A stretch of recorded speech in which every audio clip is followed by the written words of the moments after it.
একটি ছেলে আমার ভালোবাসার জন্য অনেক আপত্তি মিনতি করছে, কিন্তু তাকে আমি কোনো কথা দিতে পারি না।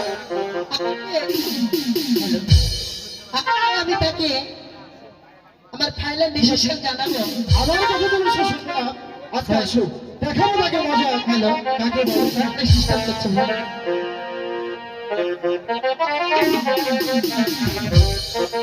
এই বিষয়ে বকুলতলা এখানে তো আসার কথা ছিল, তবে কি সে এসেছে? ওই তো তাকে দেখতে পাচ্ছি, এই যে সবুজ, এই সবুজ। আমাকে সে ডাকছে। আমি যতই ডাকুক না কেন, আমি তাকে ওটাও শুনে দেবো। ভালোবাসার কথা বলি, তাতে যদি এত অভিমান হয়, যদি ভালোবাসতে শুরু করি তাতে কত অভিমান করবে জানি না।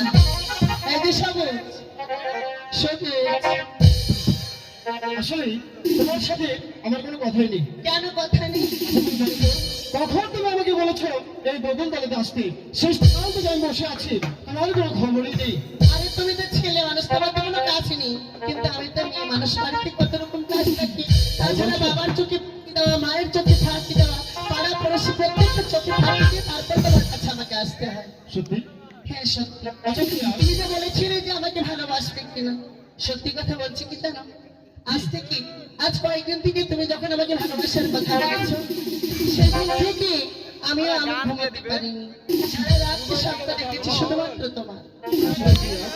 তুমি হয়তো বিশ্বাস করবে না, আমিও তোমাকে অনেক অনেক অনেক অনেক ভালোবাসি। সত্যি ভালোবাসা? সত্যি বল, সত্যি। সত্যি বলছো? ঠিক আছে, তবে আমার হাতে হাতে কথা দাও যে সারা জীবন এমন করে তুমি আমাকে ভালোবেসে যাবে। তাই বলছো? সত্যি? তুমি কথা দাও। আমি তোমার হাতে হাত রেখে কথা দিলাম। আমার হাতে হাত রেখে কথা দাও। অবশ্যই। সারা জীবন আমাকে সারা ভালোবাসবে। জীবন তোমাকে আমি ভালোবেসে যাবো। এমন করে ভালোবাসবে তো? অবশ্যই। তুমি আমার আছো চিরদিন। ওই আকাশে সূর্য আছে জানি, আছে বলো তুমি আমার আছো চিরদিন। ওই আকাশে সূর্য আছে জানি,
ছিল